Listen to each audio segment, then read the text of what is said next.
décision sage et une décision responsable de la part du président de la transition, Assimi Goïta, parce que il y a au niveau de la presse, au niveau du peuple, il y a beaucoup de remous à ce niveau, parce que les gens ont estimé que le CNT avait outrepassé ses pouvoirs.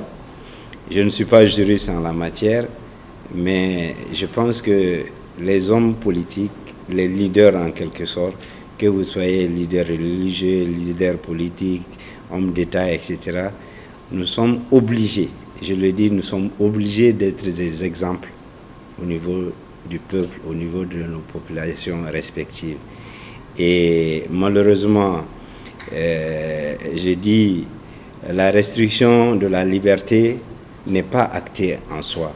Mais ce qui est évident, on ne peut pas dire que nous avions l'immunité et que nous devons nous permettre d'atteindre à l'honorabilité, à la dignité de nos dirigeants ou même de la nation tout entière. Ça, et ça n'engage que ma personne, mais ce qui est clair aujourd'hui, en tout cas, Assimi a remis peut-être les pendules à l'heure.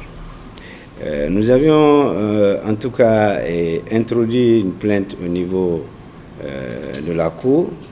Nous avions porté plainte au niveau de la Cour suprême parce que nous avions souhaité en son temps qu'il soit précisé les qualités au niveau de toutes les structures.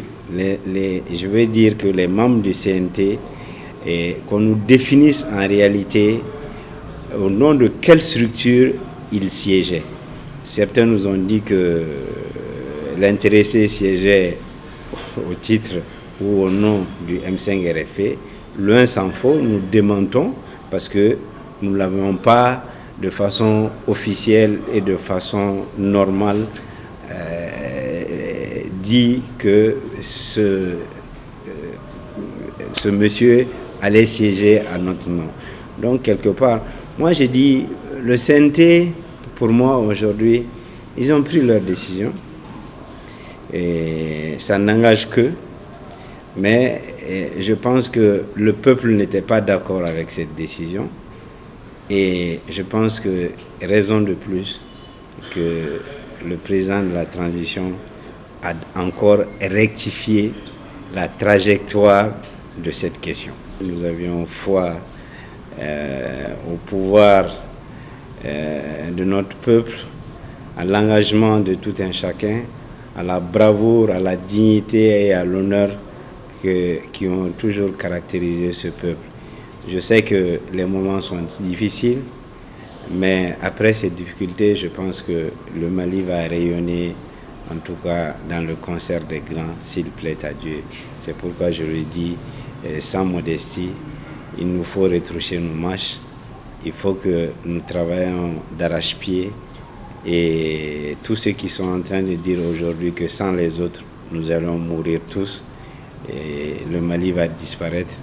Avant eux, le Mali a vécu, avec eux, le Mali a vécu, après eux, le Mali va vivre.